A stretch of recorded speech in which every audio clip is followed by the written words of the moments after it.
بناوی خوای گەورە سڵاوتان لێبێت بەڕێزان حکومەت هێرێم سیستەمی موچە بە ئەلکترۆنی دەکات لای خۆشەوە سەرۆکی حکومەت ڕای دەگەنێت بالیکترۆنی موچە هەنگاوێکی گرینگە بۆ چاکسازی ئیداری و کارگەری لە هەرێمی کوردستان بالیکترۆنیکردنی سیستەمی موچە لە هەرێمی کوردستان لە کاتێکدایە گەندەڵێکی زۆر لە لیستی موچەی فەرمانبەرانی هەرێمی کوردستاندا هەیە بەمەدارێک لە بەڕێزان لە ستۆدیۆی سەرک دکتۆر محەممەد ئەمین گەناوی دکتۆرە لە ئابووری و مامۆستای زانکۆروە لە هەولێرەوە کاک عەبدوڕەحمان عەلی ئەندامی پەرلەمانی کوردستان تاوتوی ئەم پرسە دەکەین لە سەرەتادا ڕاپۆرتێک دەبینین.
دووبارە سڵاوتان لەبێت بەڕێزان سوپاس بۆ میوانەکانمان کاکتۆر بە خێر بنەگەر لە بەڕێستانەوە دەست پێ بکەین بەرلۆی قسە لە سەرم هەنگاوی حکومەت بکەین حەز دەکەم باز لە مەسەلەی ئەو بکەین سیستەمی ئەلکترۆنی موچە چییە؟ سیستەمی ئەلکترۆنی موچە ئەوەیە کە تۆ لە جیاتی ئەوەی کە ئەو پارەی کەوەری دەگری بە بەرین خۆت بێ یا بەڕگایشتر ببێت تۆ لە ڕێگای بانقەوە دەتوانانی ئۆتۆماتیشی بە ئەلکترۆنی وەری بگری بۆ نمونە لە شوێنێک کە تۆ ئیش دەکەی لە ڕێگای ئەلکترۆنەوە ئەو خاوەن کارەکە بۆ پەیوەندی بە بانقەوە دەکات لە ڕێگای ئەلکترۆنەوە کە تۆ موچەکە چەندە لە چەندی مانگ داوەری دەگری لە چ کاتێکدا دروست مانگانە ئەو موچەی وەردەگری بەڵێ ئەگەر پێناسەیەشی زۆر باشە بەس سەبارەت بە ئەم هەنگاوی حکومەت بەوەی کە ئەمڕۆ دەستی پێکرێت سەبارەت بە مەسەری بە ئەلکترۆنیکردنی موچە بڵێن بەڕێز بە هەنگاوێکی ئیجابی دەبینیت؟ وەڵاهی پێش ئەوەی بۆ خەڵکی کوردستانی موچەخۆری خەڵکی کورد لە کوردستانی عێراقی ئەوڕۆ بەلاوە گرنگە کە موچەکە وەربگرێت حەق خۆی بدرێتێ مافی خۆ بدرێتێ بەلاوە گرنگ نیە بەسەر ڕێگایەکە و موسیقی بۆ دێنێت بە ڕێگای بەرد بۆ دێنێت یا بە ڕێگای ئەلکترۆنی ئەنجاگە باسی ڕێگای ئەلکترۆنی دەکەن بەخۆت هێندێک پرس دەورژێنێ شێلەوانە بۆ نمونە تۆ ئەو موچەیە کە لە ڕێگای ئەلکترۆنی دەنێرێت دەبێت تۆ لە بانک وەری بگری ئەنجار چ بانکێک وەری دەگری بانکەکە حکومیە ئەهلیە بۆ جیاوازیەکە ئەگەر لە بانکی حکومی بیدە ئەهلی بێ مەسەلە نا ئەگەر بانکی دەوڵەتی بێ حکومی بێ لە شێوازی مامەڵەکردندا لە شێوازی سیاسەتی داراییدا لە شێوازی سوود و بەهرەدا جیاوازی هەیە بەڵام ئەگە بانکی ئەهلی بێت زیاتر واتە کەرتی تایبەت بێت ئەوانە بە هەمان جۆر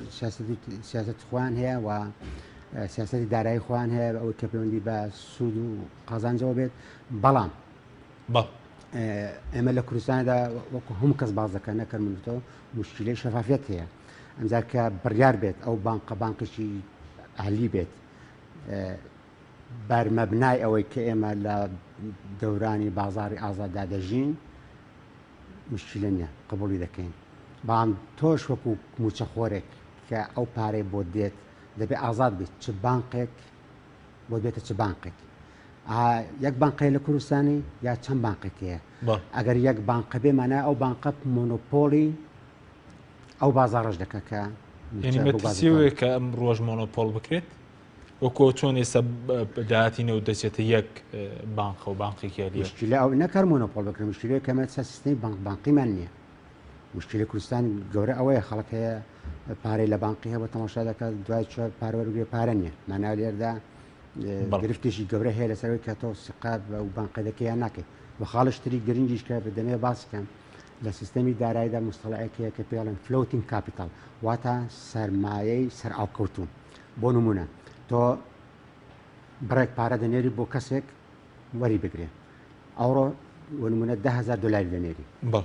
ئەو 10,000 دلارە لە پارەکەی تۆ دەڕوات تو ناتوان تەسەڕف پێ بێ بۆ 10,000 دلاری ئەوەی کە وەریشی دەگرێت چاوەڕێ دەکە وەنی ئەوش ناتوانێت ئیسفادەی لێ بکات تا ئەو بڕەپارەیە دەچێتە سەر حسابی یا ژمارەی بانقی ئەو کەسە ئەو ماوەیە کا تۆ دەینێری ئەو وەرگی وەری دەگرێت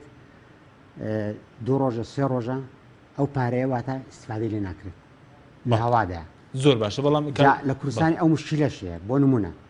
جاران ئەگەر بە تێلی سوشتیوە پارەکان تۆزی دەکرد لە دامەزراوەکانە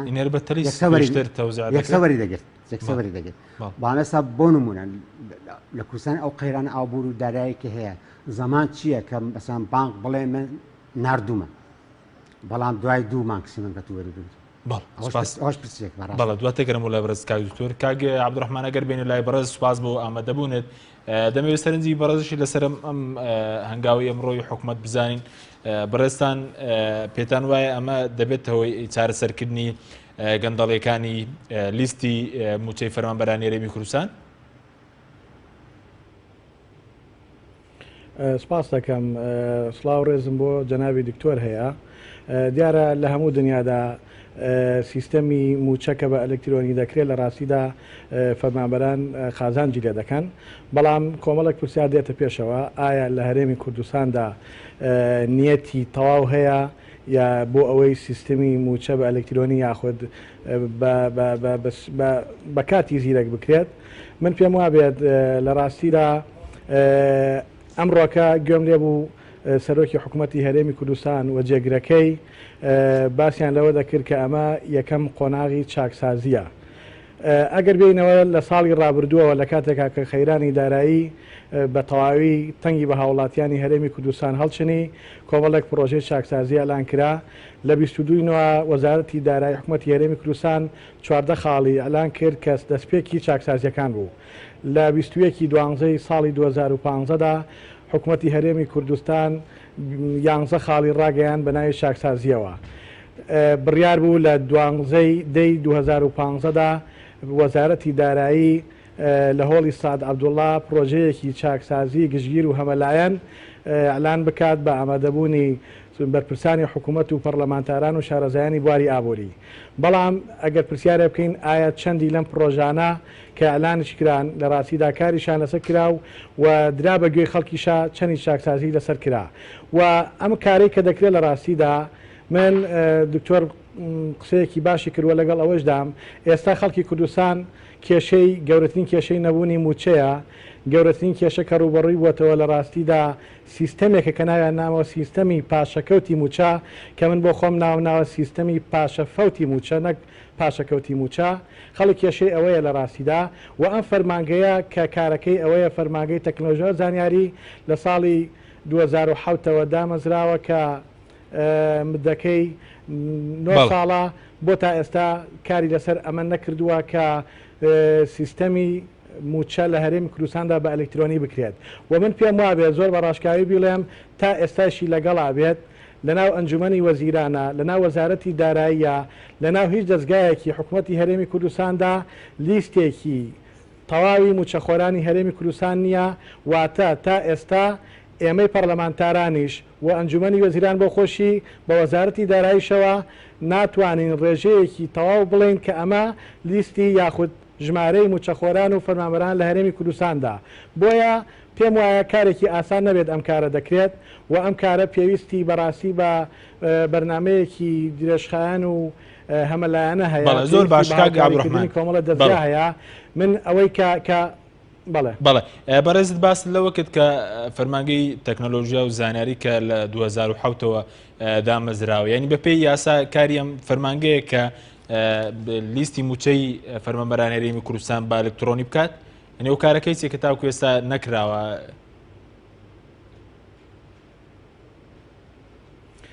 دیارە ئەو کارن نەکراوە و بەنیەتی ژەڕاستیان نەکراوە چون کالێمات تێک نەچێت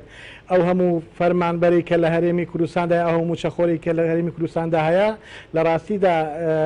ستانداردی دنیایی تێپەڕاندووە چونکە بەپێی ستانداردی نێودەوڵەتی 50 هاوڵاتی یەک فەرمانبەری بۆ دەمەزرێنێ بەڵام لە هەرێمی کوردستاندا بەداخەوە ئێمە ژمارەی دانیشتوانمان 5 ملیۆنە لەو 5 ملیۆنە ڕەنگە 2 بۆ 2 ملیۆن و نیوی لە سەر و 8 ساڵەوە بێت یعنی هیچ منطقی تێدا نییە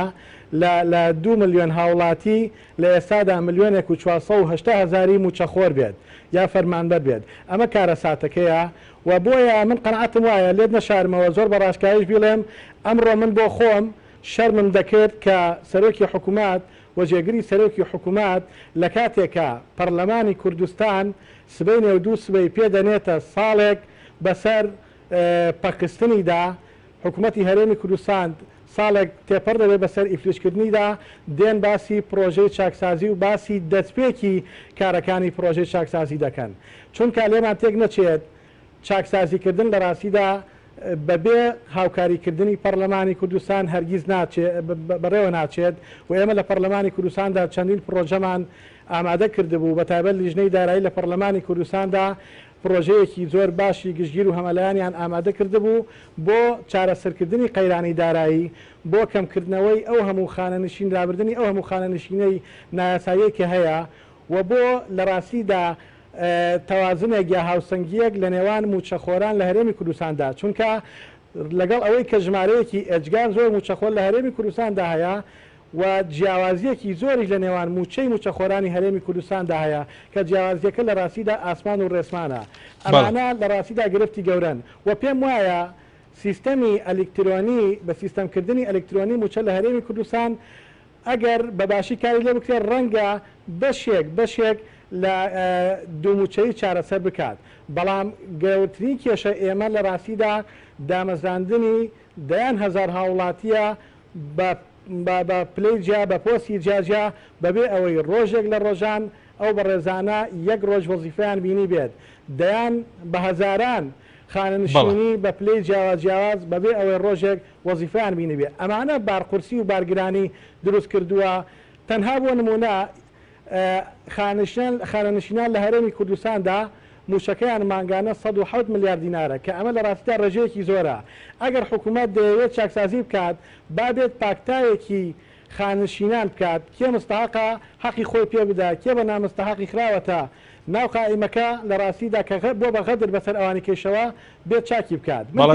حکوومەتی هەرێمی کوردستان زۆر باش دەزانێت لەکوێ نایاسایی کراوە. بەڵێ سوپاس دەکەم دواتە گرێنەوە لای بەڕێزت کاکتۆرگە بگەنم لای بەڕێز سەبارەت بووی کە بەڕێز وتت ئەگەر ئێستا بۆ نمونە ئەم سیستەمە بچێتە بواری جێبەجێکردنەوە لە هەر بانکێک بێت دوایی باجشی دێتە سەر لە موچەی فەرمانبەر هیچ بۆ نمونە باجەکە حکوومەت یاخود فەرمانبەر ئەگەر جێبەجێ بکرێت ئەگەر جێبەجێ بکرێت دەبێت فەرمانبەر بیدات واتە بەشێک لە موچەی کۆوەریەکە دەبێت بیدا بە بانک بەڵ ئەیەکە چەندە نازانم بەڵێ ئەی لە بری ئەوەدا بەڵ حکوومەت ئەو بانکە چەند قازان زێدا بۆ پارێکە تۆ لە بانکە دەیانێتەوە ئەوە نازانێت تا ئێستا هۆش گرفتێکە بەڵام بە شێوێژی گشتی بەڕاستی ئەوەی کە باز دەکرێت بە سیستەمکردنی ئەلەکترۆنی موچە پێدان بابەتێکە بەڕاستیەوە هەڵ ناگرێت بەڕای من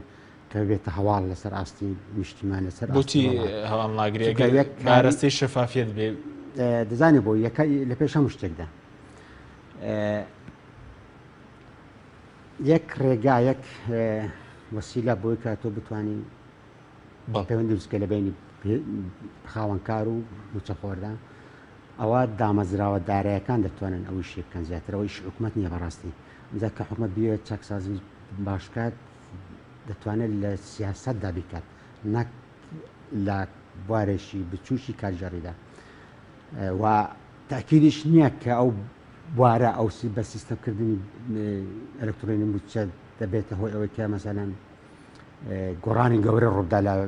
باشبوونی ژیانی ئابووری دارایی خەڵک باشە بۆچی بە بچوونی بەڕێز گۆڕانی گەورە ڕوونەدات هۆکارەکەی چییە؟ هۆکارەکەی ئەوەیە بۆ نمونە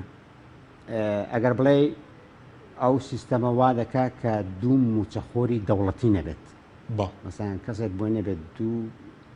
موچەوەر بگرێت لە دەوڵەت کە بەڕای من لەوانەیە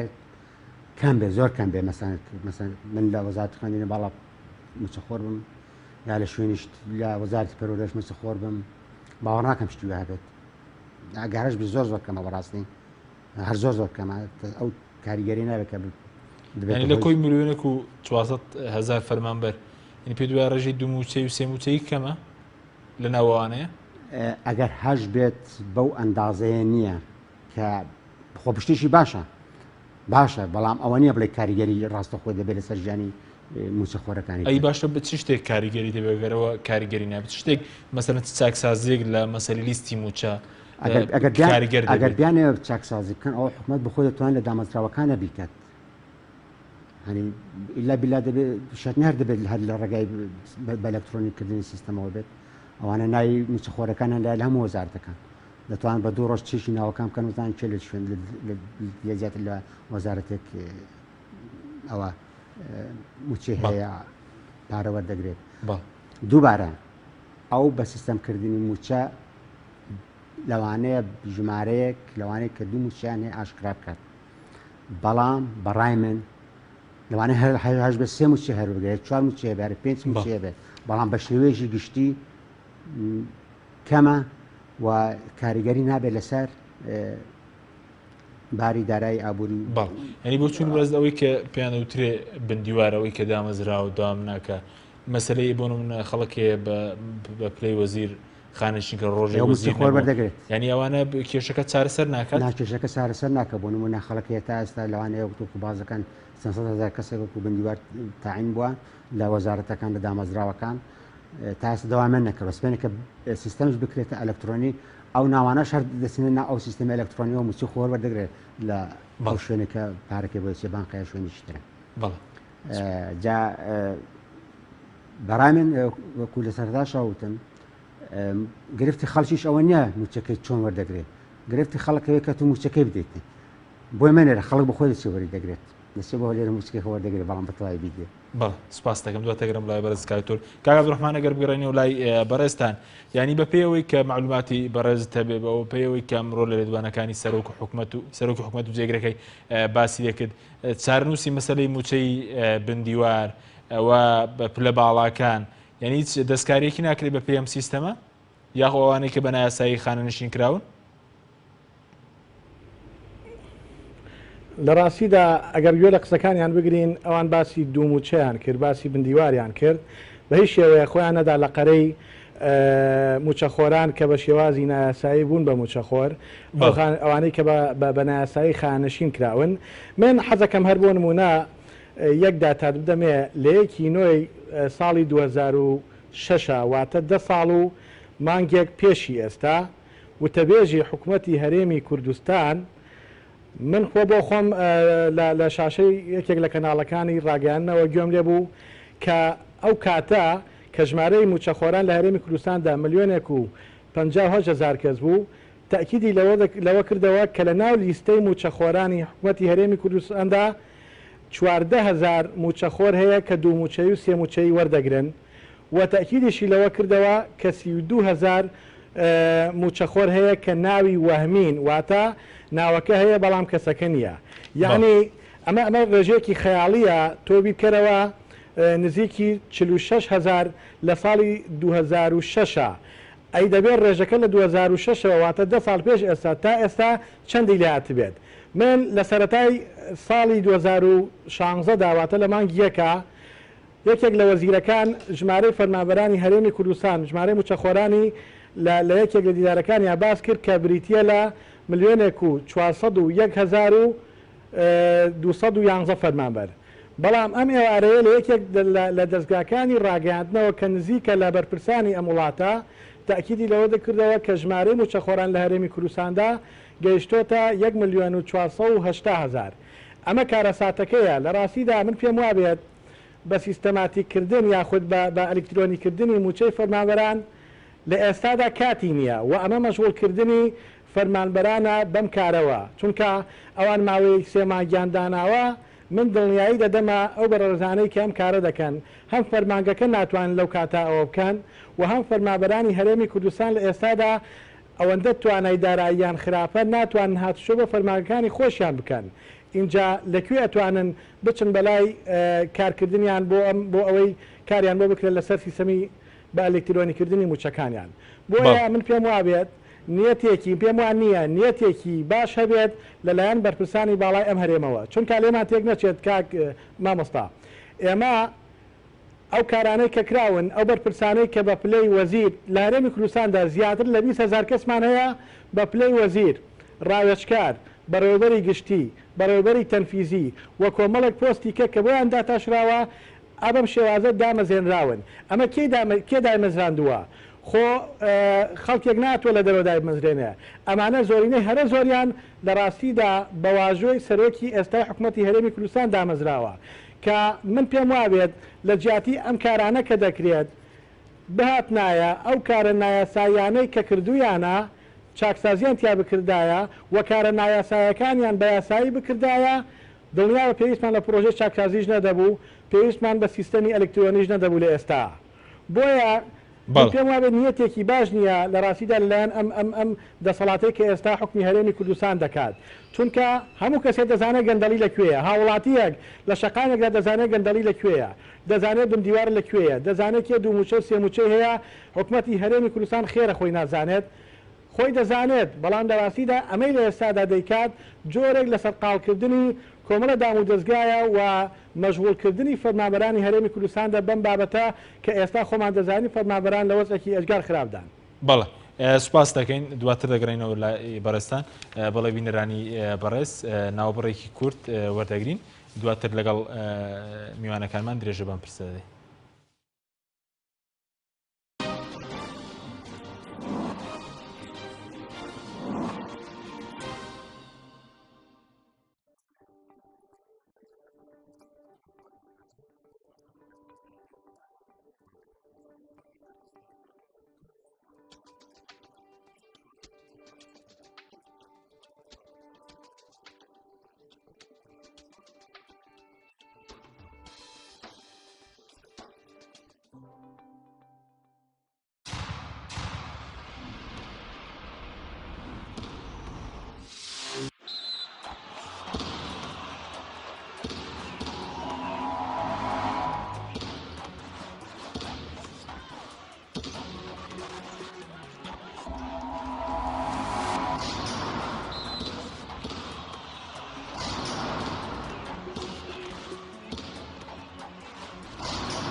دووبارە سڵاوتان لەبێت کاک عەبدوڕەحمان کەواتە بە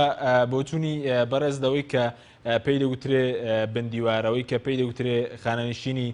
نایاسایی ئەم سیستەمەی هیچ کامێک لەوانە چارەسەر ناکات بە تایبەتی کە باز دۆکە کە خەڵکی دەرەوەی هەرێمی کوردستانیش مەسەلەن بە بندیوار دامەزێنراوە ئینی ئەی چارەنووسی ئەوانە هیچ چارەسەر ناکات؟ من پێم وایە ئەگەر نیەت هەبێت لە ڕاستیدا دەتوانرێت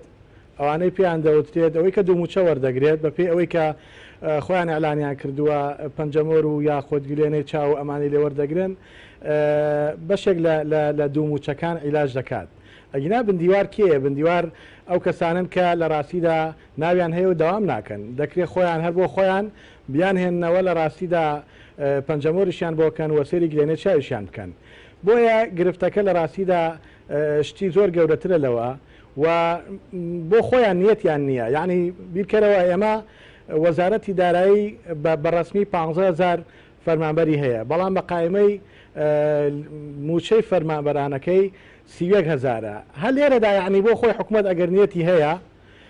چاکسازی دەکات بندیوار و دووموچە و سێموچە و ئیلە ئاخیرەی لا دەبا، ئەوە دەکرێت بۆ منە لە وەزارەتێکی وەکو وەزارەتی داراییە کە بۆ خۆی 15,000 فەرمانبەری فعلی هەیە، بۆچی ژمارەی موشەخۆرانی بۆ بە 30,000 کەواتە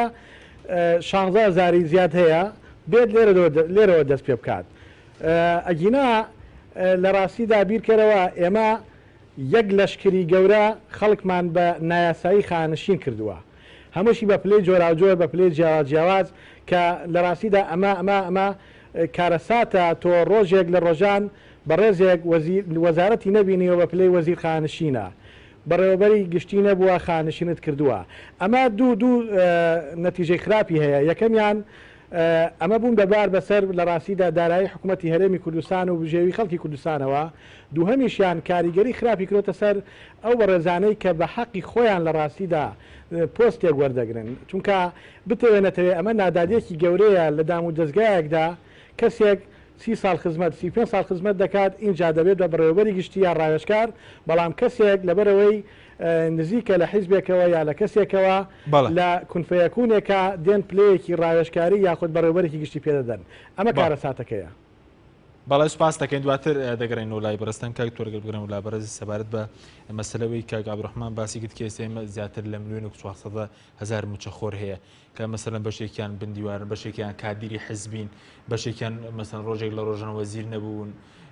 ینی بە پلەی وەزیر ئێستا خانەنشین کراون، یعنی بەوێ پاکسازیکردن ینی دۆخی موچە هەر بەم شێوە نامێت ئینجام ڕێژە زۆر نییە بۆ هەرێمێکی 5 میلیۆن کەسی؟ بەتاکید ئەو ڕژێ زۆرە و بەتاکید ئەوەش ڕاستەکە وەکو برادران باسیکردن خەڵک باسێکە بندیوارێکی زۆر هەیە کە خەڵکیش کار ناکات و موچە وەردەگرێت، بەڵام تەنها باسکردن تەواو نییە بۆی کە بزانین چۆن چارەسەری ئەو حاڵە دەکرێت. بێ ئەوەی کەمە بکەڕێنەوە بۆ زانین هۆکارەکەی چییە. هەڵبەتە ئەگەر سیستەمی ئابووری سیستەمی دەوڵەتی بێت، سیستەمی دەوڵەتی بێت، ئەو کاتی دەوڵەت لەسەر پێویستی دام و دەستگاکان خەڵک وەردەگرێت بۆی کە لەشونیش دیاریکراوەش بکات. و ئەگەر سیستەمی بازاری ئازادیش بێ، ئەو کاتی کارتی تایبەت ڕۆڵی کارا دەبینێ لەوەی کە ببێتە شوێنی کار بۆ خەڵک و بە هەلومەرجی بازاری ئازاد و ئابووری ئازاد کەسەکان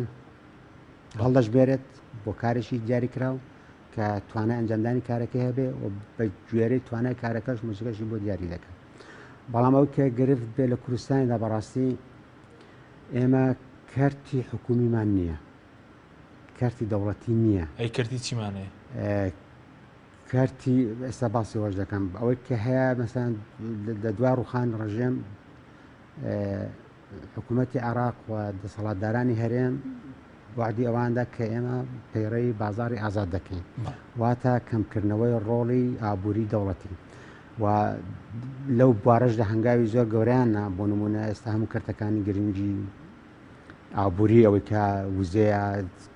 تەلەفۆن و کۆمیونیکیشنەوە هەموو بۆتە دەوڵەتی بۆتە کەرتی تایبەتی، بەڵام ئەو کەرتی تایبەتیە نەیتوانی کە ببێتە جێگای شوێنی کار بۆ هەرچی زۆرتری خەڵکی بێکار لە کوردستانیدا بۆیە دەسەڵاتدارین هەرێم کەوتنە واقعێکەوە کە ئەوانە مکەلەف بوون کە ئەو ڕێژە زۆرەی بێکاری کە هەیە لە شوێنێکدا چارەسەری بکەن شوێنەکەش چی بوو هەمویان خستە ناو حکومەتەوە چکە کەرتی تایبەت لە کوردستانیدا وەکو باسم کرد لە سەموتارێکیدا بە گەلێکەوە کە لێرە شوێنی باس شوێنە بواری ئەوە نییە بەدێژی باس بکەم لەبەر گەلێکۆ نەیتوانێت ببێتە بازارێک بۆ کار بە ستانداری جیهانیە بیا بە ستانداری ناوچەیە بیا هەر ستاندارێک بێت لەبەر گەلێ هۆی تریش یشتە لەوانە نەبوونی سندیکای سەربخۆ لە هەم بوارەکاندا دەوڵەت دەسەڵاتدارانی هەرێم بۆەوەی کە بتوانن ڕێژەیەکی زۆری بێکاری کە لە کوردستاندا هەیە ساغی بکەنەوە و لەما کاتیشدا منەتبارشی کەن هەمویان خستە ناو کەرتەکانی حکوم وەزارەتەکان و دامەزراوەکانی حکومیەوە بۆ نمونە لە شوێنێکدا پێویستی بە 5 کەس هەیە بەڵام 20 کەسی کەسن تاعین کردووە بەرپرسێک نامە دەنووسێن لیستێک دەنووسێت بۆ لیست ناوێک دەنووسێت بۆ وەزارێک دەنوێت ئەمریان بۆ دەرەسێت تاعین دەبن جا خەلەلەکە لە چیدا هەیە لە عاقڵەتی بیرکردنەوەی دەسەڵاتدارانی هەرێم کە بەداخەوە ئەوانە زۆر کورتبینانە بیریان دەکردەوە ئەو سیاسەتەش بوو ئەو سیاسەتە هەڵەیەش بوو کە ئەمڕۆ ئەوانە ڕوبەڕووی حاڵەتێک بوونەوە زروفێک بوونەوە کە بۆ خۆشیان ناتوانێت چارەسەری بکەن واتە سیاسەتی هەڵا ئەوڕۆ بیکەی ئەتۆ سپێنێ دەبێت بە جۆر لە جۆرەکان چارەسەرێکی بۆ بدۆزیەوە مشکلەیەکت بۆ دروست دەبێت دروستەکە کە دەبێت چارەسەری بۆ بدۆزیەوە جا ئەو مشکلێک ئێستا هەیە سەرنجامی دەرەنجامی سیاسەتی هەڵەی ئابووری حکوومەتی هەرێمە کە ئێستا بۆ خۆی حازز بە لەوەی کە چارەی بکە و نەمانی موچە نەمانی پرۆژەکان نەمانی هیچگارای بەڵگەی بۆەوە کە ئەو ملیۆنێک و 400,000 تا پێت وایە پێراچوونەوەی ڕاستەخینە نەکرێت بە مستەلەی ئەوەی کە بە نایاسایی خاننشین کراوە ئەوەی کە بندیوارە پێت وایە کاریگەر لەسەر سیستەمی موچە دەبێت لە کوردستان تا ئەمانە چارەسەر نەکرێن نەزانی چۆنە بەڕای من مەسەلەن ئەوەندێک لەوانە شتێک حکوومەتی هەرێم باش کردەوە کە خەڵکیشی سووری تاعین کردووە چکە ئەو خەڵکە ئەگەر تاعینی نەکرد بە پارێکی نەدابا لە شوێ ئیشی دەستکەوتەوە بەڕاستی بڵێن خۆ ئەوەی کە موچەش وەرەی هاوڵاتی ئەو هاوڵاتی کوردستانە کەسی توێ کەسی ئێمەیە ئەگەر حکوومەت بە بندیوار یا بە هەر شتێک تەمام لەگەڵ بندیوار نیم بەڵام بە هەر جۆرێکی بەکەنەی کە بێتە موچەخۆر لە دەرەوەی حکوومەت شوێنیشتر نییە کە ئەو ئینسانە بتوانێت بژی خۆ بۆ پەیدا بکە بەڕاستی بکڵێن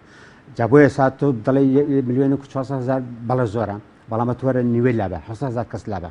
بێموچەی بکە ئەو 600,000 کەسە دەکەوێتە بازاڕی دەکەوێتە سەر جادەی چی لێ دەکەین ئەوەش پرسیارێک ئەوەش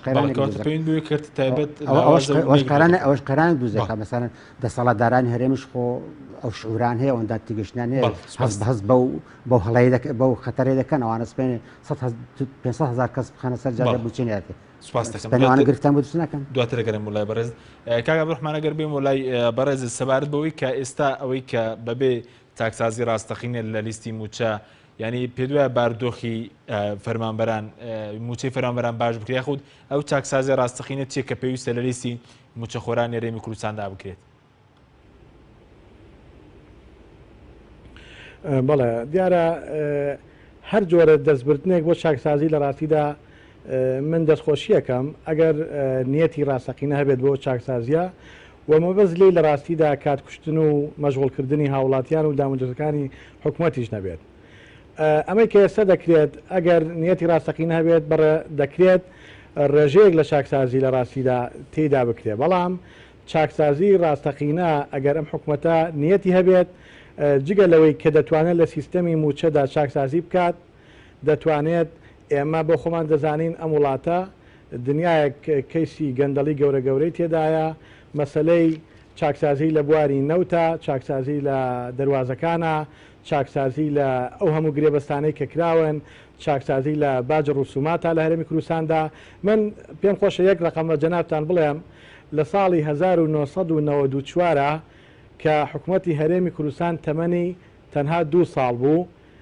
حکوومەت خاوەنی 14 ملیۆن دۆلاری ئەو سەردەمە بوو کە بەشی موچەی هەژمانگی هەموو فەرمانبەرانی ئەو کاتەی حکوومەتی هەرێمی کوردستانیا کرد بە شەرتێک یاخود لە کاتێکدا تەنها دەواازەیە کە بە ڕسمی هەبوو تەنها ئیبراهیم خەلیل هەبوو. باشە خێرە ئێستا حکوومەتی هەرێمی کوردستان ڕۆژانە خۆمان دەزانین دوێنێ و پێر ئەعلانی کرد تەنها لە مانگا 565,000 بەرمیل تەنها بە وەری ڕۆیشتووە، زیاتر لە 150,000 بەرمیل بە تانکەر ئەڕوات. دنیایەک باج ڕوسومات لە خەڵکی کۆ دەکرێتەوە و ڕێژەکەی چەند قال لەسەر هاوڵاتیان زیاد کرا لە کاتێکا موچیان نادرێتەیە. ئێستا خاوەنی 4 بۆ 5 دەواازەی فەرمین ڕسمین نێودەوڵەتین لە هەرێمی کوردستاندا. بۆچی حکوومەتی هەرێمی کوردستان ناتوانێت موچەی فەرمانبەران بدات؟ بەداخەوە حکوومەتی هەرێمی کوردستان زۆر ناڕازگۆ بوو. من لە دەی یانزەی ساڵی 2014دا ئەم ئەنجومەنەی کە ئێستا پێدەوتێت ئەنجومەنی هەرێمی بۆ نەوت و گاز کە پێم وابێت گرفتەکانی خەڵکی کوردستان کێشەکانی کە ئێستا هەیە لە 180 لە ئەستۆی ئەوانە ئەم بە ڕێزانە لە پەرلەمانی کوردستاندا بە ئێمەی پەرلەمانتاران و کۆمەڵانی خەڵکیان وت کە لە ساڵی تازەی 2015 شتێک نامێنێت ناوی قەیرانی دارایی بێت، شتێک نامێنێت ناوی دواکەوتنی موچەی فەرمانبەرانی هەرێمی کوردستان بێت. ئەمە هەمووی بە دۆکمنت ماون لە ڕاستیدا، بەڵام بینیمان لە ساڵی 2015دا قەیرانەکە خراپتر بوو، نانتوانی موچە بدەنەوە 8 موچەیاندا لە کاتێکدا پارەی 2 موچەیان لەلایەن حکوومەتی ناوەندیەوە هات. ئەگەر ئەو نەبووایە ئەوە تەنها 5 موچە وەردەگیرا بۆ 6 موچە وەردەگیرا لە ساڵی 2015دا. و ئەم حکوومەتە لە ساڵی تازەی 2016دا سیستەمێکی هێنا کایەوە کە ئەمە بە هیچ شێوەیەک ڕەزامەندی پەرلەمان وەرنەگیرا، چونکە پەرلەمان بەداخەوە پەخرا و پەخستنی پەرلەمان هۆکارێکی باش بوو یا کەشێکی باشی بۆ بەرپرسانی ئەم وڵاتە ڕەخساند کە بە ئارەزوی خۆیان گرێ بەس ئەکەن سیستەمی جۆراوجۆر و سەیر و عجیبی وەکو سیستەمی پاشەکەوت دابنێن. بڕیاریاندا هەموو دەیمانگێک ئەو نیموچەیە ئەو ڕبعەموچەی کە هەیە بیان دەنێ بیدەن بە فەرمانبەرانی هەرێمی کوردستان. بەڵام باش دەزانین کە ئێستا ئەمڕۆ دەی دەبوو هێشتا موچەی مانگی هەشتی فەرمانبەرانی کوردستان دابەش نەکراوەکە ڕبعەموچەیەکی شا. لە ڕاستیدا ئەگەر لە کاتی خۆیان 890 ملیار دینار پێویستی کردایە بۆ موچەی فەرمانبەران لە ئێستادا لەوە کەمتر، یعنی نیوەی ئەوەش نییە کە بۆ فەرمانبەرانی هەرێمی کوردستان خەرج دەکرێت. بۆیە ئەم حکوومەتە گەورەترین کێشە کە ڕوبەڕووی بۆتەوە نەمانی متمانەیە، نەبوونی متمانەیە لە نێوان هاوڵاتیان و حکوومەتی هەرێمی کوردستاندا. پێم وابێ هەردوێنێ ئەرقامێکیان باس کرد کە لە 175 خەڵکی کوردستان متمانە و سیقە و بڕوایان بەم حکوومەتە نەماوە، چونکە ئەوەندە بەڵێنیاندا ئەوەندە قسەیان کرد هیچی وادە نەچوو. بۆیە بە دڵنیاییەوە ئەم سیستەمی بە ئەلکترۆنیکردنەی موچەیش من دڵنیایی دەدەمە خەڵکی کوردستان چۆن نانتوانی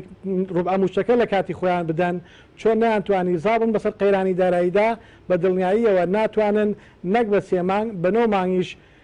سیستەمی ئەلکترۆنی موچە لە هەرێمی کوردستاندا بخەنەکایەوە و فەرمانبەران موچە وەربگرن. بەداخەوە کە ئێستا فەرمانبەران لەبەر بێ موچەی ڕژاونەتە سەر شەقامەکان. بەڵێ سوپاس دەکەین نەگەر کاتە بوو دەگرن لە بەرستن کاکتۆ سەبات بووی کە ئێمە لەمەوەی حکومڕانتەم جۆرە مەسەن لە لیستی موچە گەندەڵێکی زۆری تێدا ئەو هەموو خەڵکە مثلەن دامەزدێنراوەکە ئێستا ناتوانرێ موچیان بۆ دابین بکرێت. یعنی ئێستا هەروانن کە مەسەن ئێستا لە حکومڕانیدان دەتو ئەوانە توان چاکسازی بکەن لەو سیستەمی موچە و لە باشترینی موچەی خەڵک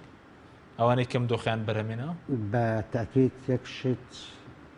حەشاڵ نەگەرە ئەتۆ بتوێت چاکسازی جدی بکەیت کە خێر دێتەوە بۆ خەڵکی کوردستانی دەبێت گۆڕانکاری لە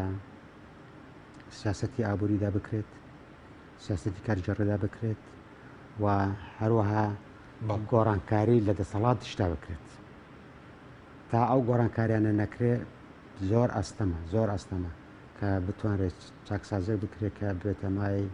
خۆشگوزەرانی بۆ خەڵکی کوردستانی. بەڵ یعنی پێ دوای ئەوانەی کەم دۆخیان دروست کردووە ئێستا ئەوانە پێیان چاک دەکرێت وەر مەسەلەن کە کەسێک کە دۆخەکەی دروست کرد پێی چاک دەکرێتەوە؟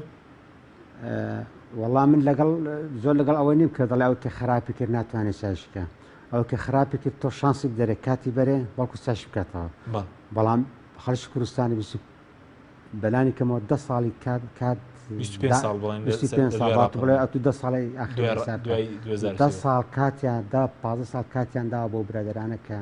فەرم و چاش بکەن. خەڵک پشتگیری کردوون، دەنجی بۆ داون، دیژیان نەوەستاوەتەوە، کاتیشی باشی داونێ